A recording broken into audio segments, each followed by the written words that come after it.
و جاره از دخوازم بنویسم لیتلی دلرزن او چاو تجیبونه جهسران کیجان اش کیجان درد کیجان مالویرانی بینم زمان لهر آلیه ولات خواه تماشا دکم خوین دباره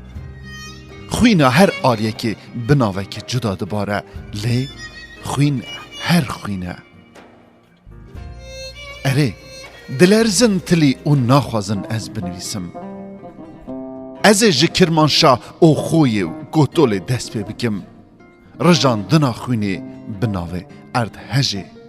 بناوه ارد هجه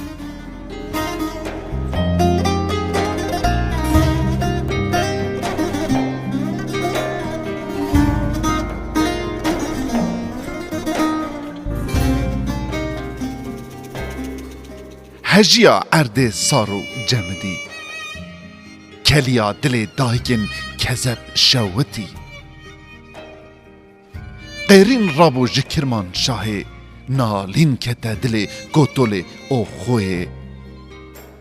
درد هفدو پار وکرن جخورا کشاندن اشاهو آخا ولات ما کلا گریه خوال باکوری ولات مدا او گر هوار هجیا او لرزیا عرد سارو جمدی سرکش هجاندن البستانه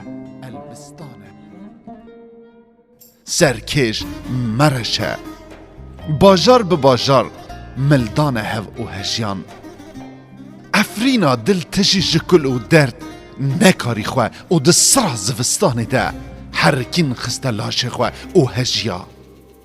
ای هوار و ست هوار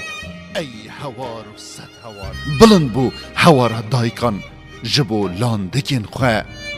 زاروگ جبو دایکو باوه خواه خوارزی جبو خالو خالتگین خواه ابرازی جبو متو مامن خواه ای هواره برا جبو خشکین خواه بوکا سر بخیلی جبو زاوایکو مایه دبن کورو توزا حرفیده او کوچکین ماله لبندا درکتنا خودی خوامان ما کی جان ولات هیا کو او قاسی آخا پارچین و جهو دوره دل شوات بن حس دخوازه بنویسه حس دخوازه بنویسه هل بستوان من مطمایی هنرمند جه قهرا بیدنگ من ملا و اولدارا گوتنین اسمانی پیدا نکرن جبو آرام کرنا و اشی گرین خوین مش درانی خواه دوش گرن وکه هر جار او کتنه روا سیاستا قرش لسر خوینا مروین ما آخ هف دگره ام هف ناگرن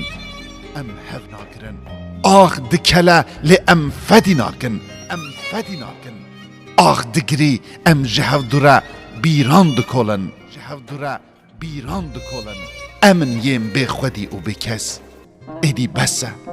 بلا لسر من نلیزن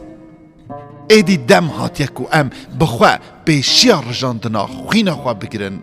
ام جهو دو خودی درکون نهجه ایدی بسه ای آخا سارو جمدی نهجه